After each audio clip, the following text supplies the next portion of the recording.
આપણા લોક લાડીલા મેયર શ્રી, ઉપસ્થિત તમામ મહાનુભાવો, કોર્પોરેટર શ્રી, આપ સૌ અહીંના પ્રબુદ્ધ પરિવારજનો, સરદાર સાહેબ અને જય સરદાર બોલતા સાથે આપણે એમના ગુણ પ્રાપ્ત કરવા પડશે. સરદાર એટલે કેરેક્ટર. રાષ્ટ્ર નિર્માણમાં પ્રત્યેક વ્યક્તિનું ચારિત્ર નિર્માણ હોવું જોઈએ અને આ ચારિત્ર નિર્માણથી આપણે જય સરદાર બોલીશું. સરદાર સાહેબ એટલે પ્રમાણિકતાનું ધોતક ઉદાહરણ અને આ પ્રમાણિકતા એટલે સરદાર સાહેબને આપણે માન સન્માન આપવું ગણાશે. સરદાર સાહેબ એટલે સિદ્ધ પ્રજ્ઞતા. ગમે એવી પરિસ્થિતિની અંદર દ્રઢ નિશ્ચયથી ઉભા રહે. એમને પદ આપવું ના આપવું તો પણ એમનું કર્મ એ કરતા રહ્યા. વડાપ્રધાનને લાયક હતા તો પણ એમને ન બનાવ્યા ત્યારે, તો પણ આજે એ વડાપ્રધાન કરતા પણ એમનું શ્રેષ્ઠ યોગદાન રાષ્ટ્રને છે.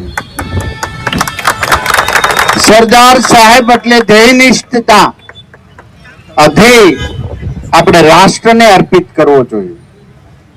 સરદાર સાહેબ એટલે સમરસતા. પ્રત્યેક વ્યક્તિ, જ્ઞાતિ અને સમુદાય માટે એક વિચારધારા. સરદાર સાહેબ એ કર્મ કરનાર વ્યક્તિ હતા અને આજે હું તમને કહું છું ગીતાના સિદ્ધાંતો, કર્મ કર ફળની આશા ન રાખ. એ સમયમાં મેં આ વિધાનસભાની અંદર સ્પીચ આપી હતી ત્યારે બોલ્યો હતો કે સરદાર સાહેબ જ્યારે મૃત્યુ પામ્યા ને ત્યારે એમનો પાર્થિવ દેહ 6 ફૂટનો હતો અને આજે 182 મીટરનો પાર્થિવ દેહ. આ કર્મ બોલે છે.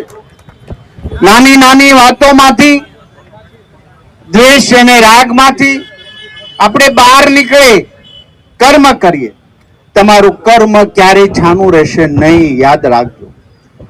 અને જે કરીએ, સરદાર સાહેબ જે કહેતા મોઢે કહેતા, જે કરતા એ પારદર્શિકતા હતી. મનની અંદર જુદું હોય, હૃદયની અંદર ને મનની અંદર જુદું હોય. આ ક્યારેય એમણે કર્યું નથી. ઘણા હોય ને આપણી આગળ બહુ સારા સારા બોલે, ઓફિસની હેઠે ઉતરીને તરત આપણી જ ખોદણી કરતો હોય. આ કર્મજ્ઞાન નહીં, આસ્તે મનસા સ્મરણ.